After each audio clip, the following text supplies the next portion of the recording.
Anyone who studies halakha every day is assured a place in the world to come, as stated in Megillah 28b.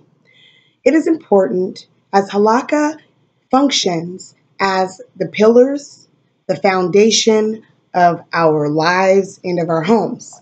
So it is crucial that we're able to take some time out during our busy lives to focus on and to learn halakha daily. One of the books that I really like and enjoy, as well as many of my friends, is Halakos Bas Israel.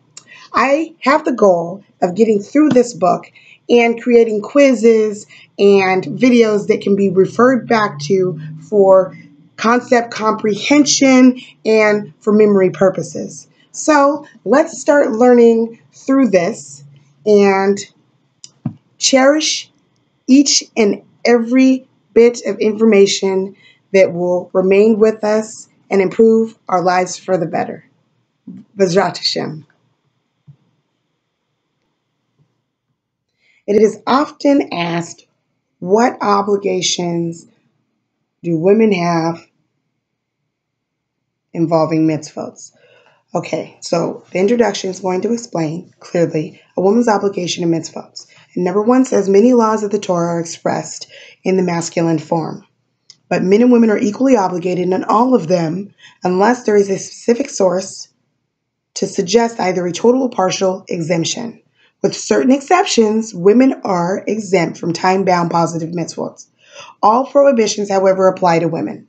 So, we see that all prohibitions apply to women. And men and women are equally obligated in all of them unless there is a specific source to suggest either a total or partial exemption. So we're going to look at Tractate Kiddushin 35a, and it says it is written a man or a woman who commits any sin. And that's also Bar Midbar 5:6, a man or a woman. The Torah here equates women with men with respect to all punishments. So, all prohibitions, however, apply to women. Okay, so these are the laws that you shall place before them. Shemot 21:2. The Torah here equates women with men with respect to civil law. And it, an ox, shall kill a man or a woman. And that is in Shemot 21:29. The Torah here equates women with men with respect to the death sentence. Tractate Kiddushin, Tosafot, in Tractate Eruvin 96b, it adds, the women do not even have a rabbinic obligation to perform time-bound mitzvot. Women are exempt from any mitzvah which must be performed at a specific time, unless there is a specific source to suggest either a total or partial exemption. So there's an exception. There are exceptions to the rule. Women must eat matzah on the first night of Pesach. Women also must rejoice on Yom Tov. They must gather for Hachel, and they must observe all the mitzvot connected to Shabbat, and perform mitzvot whose time for performance is seasonal and not tied to a specific date or hour. So let's look at those again, these exceptions. Women, A, must eat matzah on the first night of Pesach. B, they must rejoice on Yom Tov. C, they must gather for Hakel. D, they must observe all mitzvot connected to Shabbos. And E, they must perform mitzvot whose time for performance is seasonal and not tied to a specific date or hour. So there are there's exceptions to the rule. Now the Tractate Kiddushin 34a and Pesachim 43b, it states a woman's obligation to eat matzah is deduced from the inclusion in the same verse, Devarim 16:3, of the prohibition against eating chametz on Pesach, with the obligation to eat matzah on the first night of the holiday. So, of the prohibition against eating chametz on Pesach, with the obligation to eat matzah on the first night of the holiday. And so this teaches that everyone included in the prohibition is also included in the obligation. They're included in the prohibition, they're included in the obligation.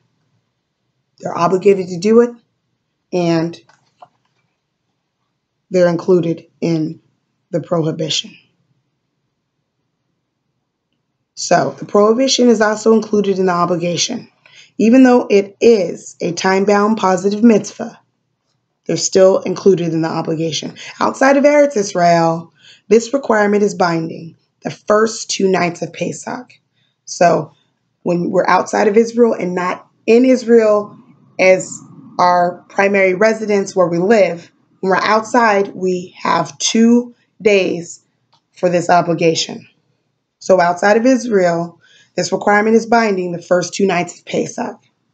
Tractate Kiddushin. It says, based on the verse, and you shall rejoice on your festivals, you, your sons, and your daughters. That's in Devarim 16:14. Number 5, this is a commandment that all Jews gather in the Beis Hamikdash once every 7 years to hear the king read the book of Devarim. The Torah explicitly obligates women to participate in this mitzvah with the verse, gather the people, the men, the women. Devarim 31:12. Tractate Barakot 20b. This exemption is based on the tradition that the words Zachor, remember the Sabbath, Shemot 28, and Shamor, guard the Sabbath, Devarim 5:12, both found in the 10 Commandments, were uttered simultaneously by Hashem. The tradition teaches that everyone included in Shamor, the negative commandments of Shabbat, is also included in Zachor, the positive commandments of Shabbat, although it is a time-bound positive mitzvah. For example, the Mishnah